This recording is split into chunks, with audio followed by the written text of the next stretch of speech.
سائقہ تیار ہو کر سیف الدین کے دربار میں چلی گئی۔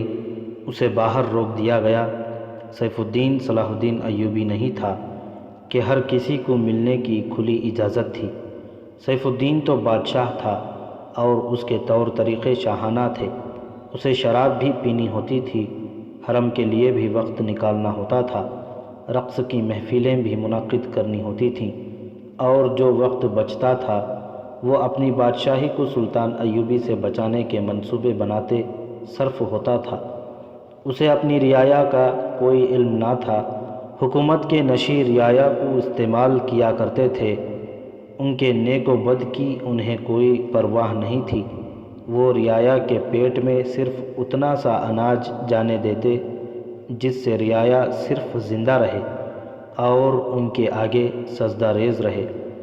سائقہ اسی رعایا کی ایک لڑکی تھی۔ دربان نے اس سے پوچھا کہ وہ کون ہے، تو اس نے بتایا کہ وہ موصل کے خطیب ابن المخدوم ککبوری کی بیٹی ہے۔ دوسروں کی طرح دربان کو بھی یہی حکم ملا تھا کہ خطیب اچانک پاگل ہو گیا ہے اور اسے قید خانے میں ڈال دیا گیا ہے۔ خطیب کا احترام ہر کسی کے دل میں تھا اور اس کے پاگل ہو جانے کی وجہ سے سب کے دلوں میں ہمدردی بھی پیدا ہو گئی تھی۔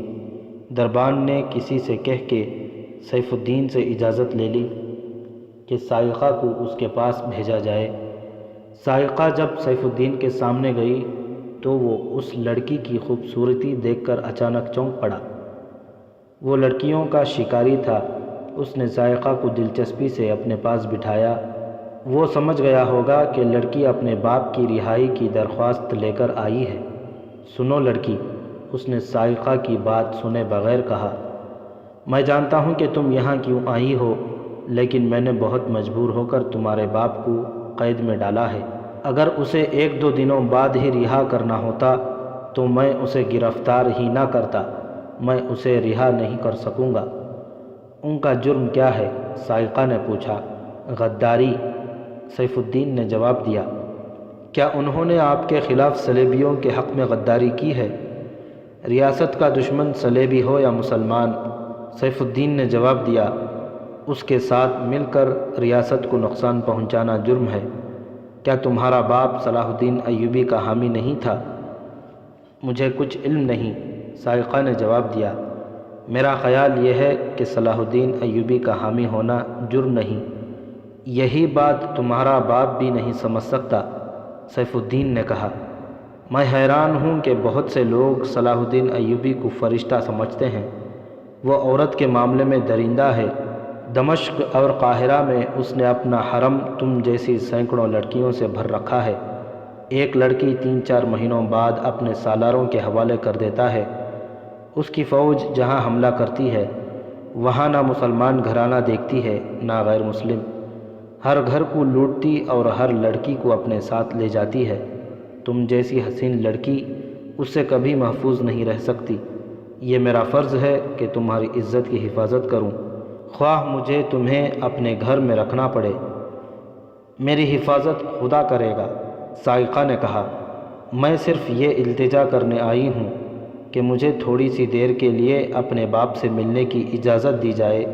جب تک قاضی اسے سزا نہیں سنا دیتا اجازت نہیں دی جا سکتی۔ سزا کیا ہوگی؟ لڑکی نے پوچھا۔ موت۔ سائقہ کے آنسو بہنے لگے۔ اس نے لڑکی کو اور زیادہ خوفزدہ کرنے کے لیے کہا، لیکن یہ موت اتنی آسان نہیں ہوگی کہ تلوار سے سر تن سے جدا کر دیا جائے گا۔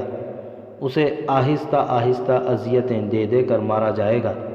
پہلے اس کی آنکھیں نکالی جائیں گی، پھر اس کا ایک ایک دانت زنبور سے کھینچ کر نکالا جائے گا، پھر اس کے ہاتھوں اور پاؤں کی انگلیاں کاٹی جائیں گی، اور پھر وہ زندہ ہی ہوگا تو اس کی کھال اتاری جائے گی۔ لڑکی کا جسم بڑی زور سے کانپا۔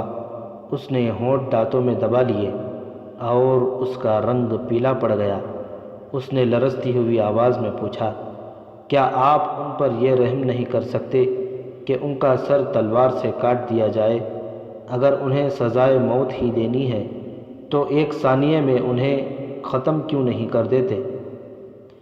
اگر تمہیں اپنی قیامت خیز جوانی پر رحم آ جائے تو میں تمہارے باپ پر رحم کر سکتا ہوں۔ سائقہ نے اسے سوالیہ نظروں سے دیکھا تو سیف الدین نے کہا، باپ کے مر جانے کے بعد تم ایک عام سی اور غریب سی لڑکی بن کے رہ جاؤ گی، کیا یہ بہتر نہ ہوگا کہ تم میرے عقد میں آ جاؤ، جس سے تمہارے باپ کو بھی فائدہ پہنچے گا اور تمہاری حیثیت موصل کی ملکہ کی ہو جائے گی؟ اگر میرے باپ نے مجھے خودداری کی تعلیم نہ دی ہوتی تو ملکہ بننا تو بہت بڑی بات ہے، میں آپ کے ساتھ ایک رات گزارنے پر بھی فخر محسوس کرتی۔ سائقہ نے کہا، میرا باپ میری عصمت کی حفاظت میں اپنی کھال ہنستے کھیلتے اتروا لے گا، یہ سودا میرے باپ کے ساتھ کریں، اس سے پوچھیں کہ تم جلاد کے پاس جانا چاہتے ہو یا اپنی بیٹی کو میرے پاس بھیجنا چاہتے ہو۔ میرا باپ یقیناً یہ کہے گا، مجھے جلاد کے حوالے کر دو، میں صرف یہ درخواست لے کے آئی تھی کہ تھوڑی سی دیر کے لیے مجھے اپنے باپ سے ملنے دیا جائے، اب میں اپنی درخواست میں یہ اضافہ کرتی ہوں کہ اس کے لیے میں کوئی سودا قبول نہیں کروں گی۔ کیا تمہارا یہ فیصلہ ہے کہ میرے پاس نہیں آؤ گی؟ سیف الدین نے پوچھا۔ اٹل فیصلہ، سائقہ نے جواب دیا، آپ موصل کے مالک ہیں، مجھے زبردستی اپنے حرم میں داخل کر لیں۔ میں نے ایسا جرم کبھی نہیں کیا، سیف الدین نے کہا۔ سائقہ اٹھ کھڑی ہوئی، اسے دراصل ملاقات کی ضرورت نہیں رہی تھی، وہ تو یہ معلوم کرنا چاہتی تھی کہ اس کے باپ کے ساتھ قید خانے میں کیا سلوک ہو رہا ہے۔ وہ اسے قید خانے کے عہدیدار سے معلوم ہو گیا تھا اور اسے یہ امید بھی تھی کہ یہ عہدیدار اس کے باپ کو فرار میں مدد دے گا۔ اس نے سیف الدین کو سلام کیا اور چل پڑی۔ سیف الدین نے اسے جاتے دیکھا تو بولا، ٹھہرو، یہ نہ کہنا کہ والی موصل نے ایک لڑکی کی تمنا پوری نہیں کی تھی، تم آج رات اپنے باپ سے ملاقات کرنے کے لیے جا سکتی ہو، ایک آدمی تمہارے گھر آئے گا، وہ تمہیں اپنے ساتھ قید خانے میں لے جائے گا، تم جتنی دیر چاہو اپنے باپ سے باتیں کر سکتی ہو۔ سائقہ شکریہ ادا کر کے چلی گئی۔ سیف الدین کے پیچھے ایک باڈی گارڈ کھڑا تھا۔ سائقہ چلی گئی تو سیف الدین نے اپنے باڈی گارڈ سے کہا، اتنا خوبصورت پرندہ پنجرے میں لے آنا چاہیے، میں نے اسے خوف زدہ کرنے کے لیے کہا تھا کہ اس کے باپ کو کس طرح اذیتیں دے کر مارا جائے گا، مگر لڑکی دل گردے کی پکی معلوم ہوتی ہے۔ جانتے ہو میں نے اسے کیوں کہا ہے کہ ایک آدمی تمہارے گھر آئے گا، وہ تمہیں قید خانے میں باپ سے ملاقات کرانے لے جائے گا؟ کیا میں ابھی تک آپ کے اشارے سمجھنے کے قابل نہیں ہوا؟ باڈی گارڈ نے ہونٹوں پر شیطانی کی مسکراہٹ لاتے ہوئے کہا، وہ آدمی میں ہی ہوں جو اسے شام کے بعد گھر سے قید خانے لے جانے کے بہانے لے جاؤں گا، اور تم جانتے ہو کہ اسے کہاں لے جانا ہے؟ سیف الدین نے پوچھا۔ اسے یہ شک نہیں ہونا چاہیے کہ میں نے اسے اغوا کرایا ہے۔ سب جانتا ہوں، باڈی گارڈ نے کہا، یہ کام پہلی بار تو نہیں کر رہا، میں اسے جن بھول بھلیوں سے گزار کر اس کی جو حالت کر کے آپ کے پاس پہنچاؤں گا، اس سے وہ یہ سمجھے گی کہ دنیا میں آپ واحد انسان ہیں جو اس کے مونس و غمخوار ہیں۔ آگے آپ جانتے ہیں کہ اس قسم کے پرندے کو پنجرے میں کس طرح بند کرتے ہیں۔ سیف الدین نے اپنے باڈی گارڈ کے کان میں کچھ کہا۔ باڈی گارڈ کی آنکھوں میں شیطان مسکرانے لگا۔ قید خانے کا جو عہدیدار سائقہ کے پاس آیا اور اسے تسلی دے کر قرآن لے کر چلا گیا تھا، رات کی ڈیوٹی پر تھا۔ شام کے بعد وہ قید خانے میں داخل ہوا، دن کی ڈیوٹی والے کو رخصت کیا اور خطیب ابن المخدوم کی کوٹھری کے سامنے جا کھڑا ہوا۔ ادھر ادھر دیکھ کر اس نے قرآن خطیب کو دے دیا اور کہا، اپنی بیٹی کے متعلق آپ کوئی غم نہ کریں، وہ ہر لحاظ سے مطمئن ہے، محفوظ ہے اور خیریت سے ہے۔ اس نے مجھے ایک بات کہی ہے، دعا کریں اللہ مجھے بچی کی تمنا پوری کرنے کی توفیق عطا فرمائے۔ وہ بات کیا ہے؟ خطیب نے پوچھا۔ عہدیدار نے ادھر ادھر دیکھا اور منہ سلاخوں کے ساتھ لگا کر کہا، فرار۔ آپ میں اتنی ہمت ہے، میں مدد کروں گا۔ جس کام میں اللہ کی خوشنودی شامل ہو اس کے لیے اللہ ہمت بھی دے دیتا ہے۔ خطیب نے کہا، لیکن میں تمہاری مدد سے فرار نہیں ہوں گا۔ اس کے بجائے یہاں مر جانا پسند کروں گا۔ کیوں؟ عہدیدار نے حیران ہو کر پوچھا۔ کیا آپ مجھے گنہگار سمجھ کر میری مدد قبول نہیں کرنا چاہتے؟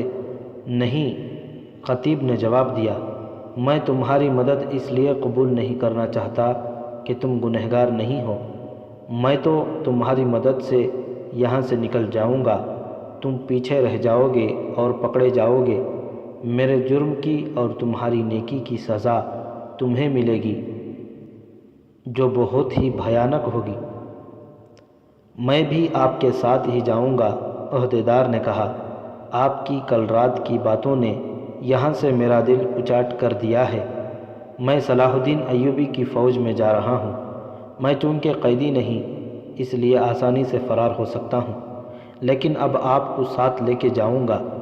میرا اس دنیا میں کوئی بھی نہیں، دل میں وہی آگ ہے جو گزشتہ رات آپ کو دکھائی دی تھی۔ اس آگ کو سرد کرنا ہے۔ ہاں، خطیب نے کہا، میں اس صورت میں تمہاری مدد قبول کر سکتا ہوں۔ آپ کی بیٹی نے مجھے بتایا تھا کہ وہ والی موصل کے پاس جا رہی ہے۔ عہدیدار نے کہا، وہ آپ سے ملاقات کی اجازت مانگے گی۔ نہیں، خطیب نے گھبرا کر کہا، اسے سیف الدین جیسے شیطان فطرت انسان کے پاس نہیں جانا چاہیے۔ تم اسے کہو کہ وہاں نہ جائے۔ میں تو صبح جا سکوں گا، عہدیدار نے کہا۔ عہدیدار کوٹھری سے ہٹ کر چلا گیا۔ خطیب نے قرآن کو چوما، پھر سینے سے لگا کر اپنے آپ سے کہا، اب میں اس کال کوٹھری میں تنہا نہیں ہوں۔ اس نے غلاف اتارا اور دیے کی روشنی میں بیٹھ کر قرآن کھولا۔ ورق الٹتے الٹتے قرآن میں سے ایک کاغذ نکلا۔ اس کی بیٹی کے ہاتھ کا لکھا ہوا تھا، خدا ساتھ ہے، جنات موجود ہیں، پیغمبر برحق ہے، پیغمبر کا فرمان سنیں، ایمان تر و تازہ ہے۔ خطیب کے چہرے پر مسکراہٹ پھیل گئی۔ اس نے کاغذ کا یہ ٹکڑا دیے کی لو پر رکھا اور جلا ڈالا۔ وہ پیغام سمجھ گیا تھا۔ پیغمبر سے اس کی مراد قید خانے کا ایک عہدیدار تھا۔ وہ کہنا یہ چاہتی تھی کہ یہ آدمی سچا معلوم ہوتا ہے، اس کی بات فرار پر عمل کریں۔ جنات موجود ہیں سے مراد یہ تھی کہ سائقہ کی حفاظت کے لیے آدمی موجود ہیں۔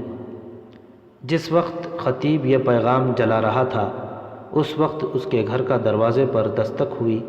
سائقہ نے دروازہ کھولا۔ اس کے ہاتھ میں قندیل تھی۔ باہر جو آدمی کھڑا تھا اسے اس نے پہچان لیا۔ وہ سیف الدین کا باڈی گارڈ تھا جو سائقہ کی ملاقات کے وقت وہاں موجود تھا۔ اس نے سائقہ سے کہا کہ وہ اسے باپ کی ملاقات کے لیے قید خانے لے جانے آیا ہے اور وہ اسے گھر واپس لے آئے گا۔ سائقہ تیار تھی۔ چلنے لگے تو باڈی گارڈ نے سائقہ سے کہا، باپ کے ساتھ صرف خیر خیریت اور گھر کی باتیں کرنے کی اجازت ہوگی۔ کوٹھری کی سلاخوں سے تمہیں 3 قدم دور کھڑا کیا جائے گا۔ کوئی ایسی بات نہ کرنا جو والی موصل غازی سیف الدین کے وقار کے خلاف ہو۔ باڈی گارڈ آگے آگے جا رہا تھا۔ سائقہ اس سے 2-3 قدم پیچھے تھی۔ دونوں خاموشی سے چلے جا رہے تھے۔ رات تاریک تھی۔ وہ اندھیری گلیوں میں سے گزرتے جا رہے تھے۔ وہ ایک گلی کا موڑ مڑے تو باڈی گارڈ رک گیا۔ اس نے پیچھے دیکھا۔ سائقہ نے پوچھا، کیا بات ہے؟ تم نے اپنے پیچھے کسی کے قدموں کی آہٹ نہیں سنی تھی؟ باڈی گارڈ نے اس سے پوچھا۔ نہیں، سائقہ نے کہا، میں ہی تمہارے پیچھے پیچھے آ رہی ہوں۔ میں نے کوئی اور آواز سنی تھی، باڈی گارڈ نے زیر لب کہا اور آگے چل پڑا۔ اتنا ڈرنے کی کیا ضرورت ہے؟ سائقہ نے پوچھا۔ کوئی اگر پیچھے سے آتا ہے تو آتا رہے۔ باڈی گارڈ نے کوئی جواب نہ دیا۔ یہ گلی ختم ہو گئی۔ اس سے آگے کوئی آبادی نہیں تھی۔ زمین اونچی نیچی تھی، کھڈ نالے بھی تھے۔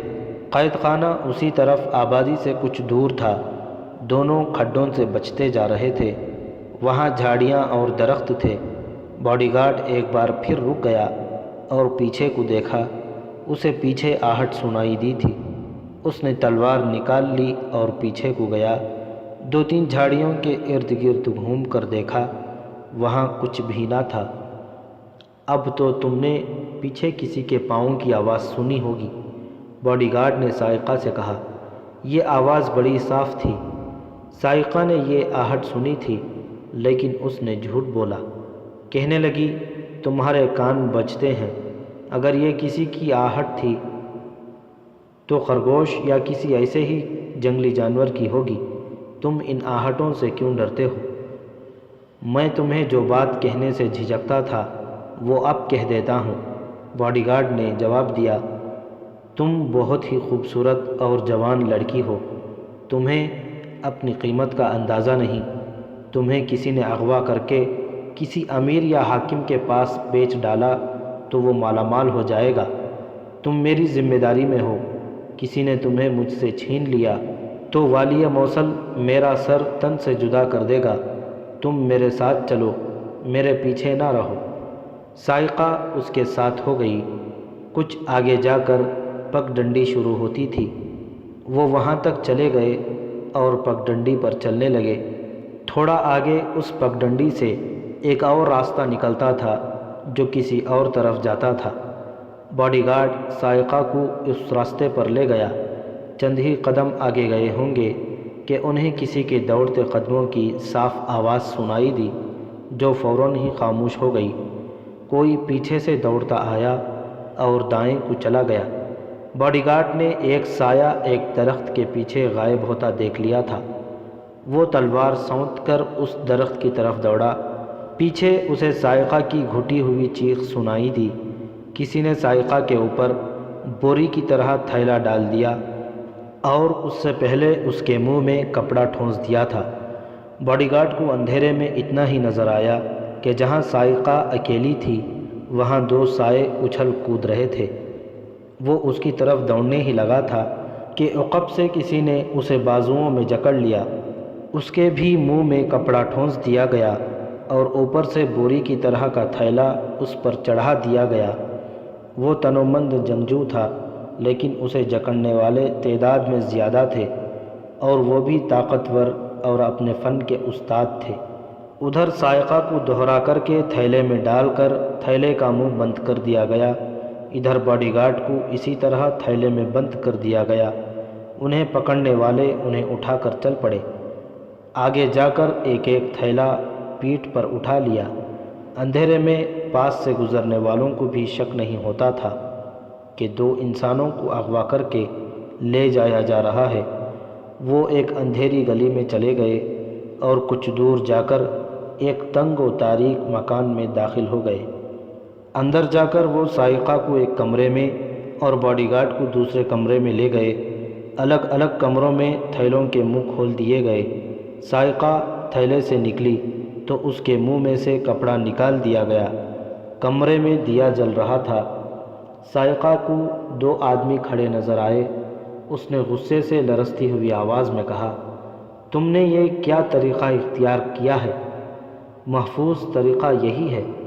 کمرے میں کھڑے 2 آدمیوں میں سے ایک نے جواب دیا، راستے میں کوئی بھی تمہیں ہمارے ساتھ چلتا دیکھ سکتا تھا، یہ ضروری تھا کہ تمہیں بھی چھپا کر لایا جائے۔ مجھے پہلے کیوں نہ بتایا کہ تم یہ طریقہ اختیار کرو گے؟ سائقہ نے پوچھا۔ میں تو یہ سمجھی تھی کہ یہ تم نہیں ہو، کوئی ڈاکو ہیں اور مجھے سچ مچ اغوا کیا جا رہا ہے۔ ہمارے طریقے کچھ ایسے ہی ہوتے ہیں، دوسرے آدمی نے کہا۔ کیا تمہیں یقین ہو گیا تھا کہ وہ مجھے کہیں اور لے جا رہا تھا؟ سائقہ نے پوچھا۔ یہ یقین تو ہمیں اسی وقت ہو گیا تھا جب تم اس کے ساتھ گھر سے نکلی تھیں، ایک آدمی نے جواب دیا۔ اگر وہ تمہیں واقعی قید خانے میں لے جا رہا تھا تو چھوٹا اور سیدھا راستہ دوسری طرف تھا۔ وہ کھڈنالوں کے ویرانے میں تمہیں لے گیا اور پگڈنڈی سے ہٹ کر ایک اور راستے پر چل پڑا۔ ہمیں پختہ یقین ہو گیا کہ وہ تمہیں کہیں اور لے جا رہا ہے۔ اس نے کئی بار تمہارے قدموں کی آہٹ سنی تھی، سائقہ نے کہا۔ ایسی بے احتیاطی نہیں کرنی چاہیے۔ اندھیرے میں فاصلے کا اندازہ نہیں ہوتا تھا۔ اسے بتایا گیا، ہم تم دونوں کے تعاقب میں دور نہیں تھے، دور تک نظر نہیں آتا تھا، اس لیے تمہارے قریب رہنا ضروری تھا۔ سائقہ کے چہرے پر اطمینان تھا۔ وہ باڈی گارڈ کے ہاتھوں لاپتہ اور ذلیل خوار ہونے سے بال بال بچ گئی تھی۔ دوسرے کمرے میں باڈی گارڈ کو تھیلے سے نکال کر اس کے منہ سے کپڑا نکالا گیا۔ اس کے سامنے 3 نقاب پوش کھڑے تھے۔ اس کی تلوار انہی نقاب پوشوں کے پاس تھی۔ کون ہو تم؟ اس نے بڑے رعب سے نقاب پوشوں سے کہا۔ میں والی موصل کا خصوصی محافظ ہوں۔ تم سب کو سزائے موت دلاؤں گا، مجھے جانے دو۔ والی موصل کی حفاظت اب خدا ہی کرے تو کرے، ایک نقاب پوش نے کہا۔ تم اپنی حفاظت کی فکر کرو۔ اس لڑکی کو تم کہاں لے جا رہے تھے؟ قید خانے میں اس کے باپ سے ملاقات کرانے لے جا رہا تھا، باڈی گارڈ نے جواب دیا۔ یاد رکھو، جس لڑکی کو تم نے اغوا کیا ہے اسے تم ہضم نہیں کر سکو گے۔ یہ خطیب ابن المخدوم کی بیٹی ہے اور والی موصل غازی سیف الدین نے اپنا خصوصی محافظ اس کے لیے بھیجا تھا۔ اس سے تم اندازہ کر سکتے ہو کہ یہ لڑکی لاپتہ ہو گئی تو والی موصل شہر کے گھر گھر کی تلاشی لے گا، تم شہر سے نکل نہیں سکو گے۔ تھوڑی دیر بعد غازی سیف الدین کو پتہ چل جائے گا کہ اس کا محافظ اور خطیب کی بیٹی لاپتہ ہے۔ شہر کی ناکہ بندی فوراً کر دی جائے گی۔ لڑکی کہاں ہے؟ سنو دوست، ایک نقاب پوش نے کہا، لڑکی یہی ہے۔ اسے اغوا نہیں کیا گیا، اسے اغوا ہونے سے بچایا گیا ہے۔ ہم جانتے ہیں کہ والی موصل سیف الدین کے لیے یہ لڑکی بہت اہم ہے اور وہ اس کی تلاش میں اپنی پوری فوج لگا دے گا، کیونکہ لڑکی خوبصورت اور نوجوان ہے اور اس کا باپ قید خانے میں بند ہے۔ وہ سیف الدین کو دھتکار آئی تھی، پھر اس نے لڑکی کو ملاقات کے لیے اجازت دے دی اور کہا کہ اسے ایک آدمی اپنے ساتھ قید خانے میں لے جائے گا۔ ملاقات کا وقت رات کا رکھا گیا۔ تم بتا سکتے ہو کہ ملاقات دن کو کیوں نہ کرائی گئی؟ لڑکی نے ہمیں بتایا، ہم نے اس کی حفاظت کا انتظام کر لیا۔ تم اسے گھر سے ہی غلط راستے پر لے چلے تو ہم تمہارے تعاقب میں چل پڑے۔ تم نے 2-3 بار رک کر پیچھے دیکھا تھا، وہ ہم ہی تھے۔ تم نے جنہیں جھاڑیوں میں تلاش کرنے کی کوشش کی تھی وہ بھی ہم ہی تھے۔ ہم تو دن کی روشنی میں بھی کسی کو نظر نہیں آتے۔ تم نے اس لڑکی پر ظلم کیا ہے، باڈی گارڈ نے کہا۔ میں اسے اس کے باپ کے پاس لے جا رہا تھا، تم اسے اغوا کر کے لے جا رہے تھے۔ ایک نقاب پوش نے تلوار کی نوک اس کی شہ رگ پر رکھ کر ذرا سی دبائی اور کہا، تم اسے سیف الدین کے لیے لے جا رہے تھے۔ ہم جانتے ہیں کہ تمہارا والی موصل کتنا کچھ رحم دل ہے، جس نے خطیب تک کو قید کرنے میں گریز نہ کیا اور اب اس کی بیٹی کو ملاقات کی اجازت دے رہا ہے۔ تم اچھی طرح جانتے ہو کہ محترم خطیب کا جرم ہے، مگر تم یہ نہیں جانتے کہ یہ عالم موصل میں تنہا نہیں، وہ قید خانے میں ہے تو اس کی بیٹی تنہا نہیں۔ میں تمہیں یہ بھی بتا دیتا ہوں کہ ہم سیف الدین کا تختہ الٹ دیں گے۔ اس کے دن تھوڑے رہ گئے ہیں، ہم اسے کسی بھی وقت قتل کر سکتے ہیں، لیکن سلطان صلاح الدین ایوبی نے ہمیں سختی سے حکم دے رکھا ہے کہ کسی کو حسن بن صباح کے فدائیوں کی طرح قتل نہ کرنا۔ ہم میدان میں للکارتے اور قتل کرتے ہیں۔ تم صلاح الدین ایوبی کے آدمی ہو؟ باڈی گارڈ نے پوچھا۔ ہاں، نقاب پوش نے جواب دیا، ہم جانباز دستے کے سپاہی ہیں۔ اس نے تلوار کی نوک اس کی شہ رگ پر اور زیادہ دبائی تو باڈی گارڈ کی پیٹھ تلوار کے ساتھ جا لگی۔ نقاب پوش نے کہا، تم سیف الدین کے خصوصی محافظ ہو اور ہر وقت اس کے ساتھ رہتے ہو، تم اس کے رازدان ہو، لڑکیاں اغوا کر کے اسے دیتے ہو۔ پوری تفصیل سے بتاؤ کہ سلطان ایوبی کے خلاف اس کے کیا ارادے ہیں۔ اگر بتانے سے انکار کرو گے یا یہ کہو گے کہ تمہیں کچھ علم نہیں تو تمہارا حال وہی کیا جائے گا جو سیف الدین قید خانے میں اپنے مخالفین کا کرتا ہے۔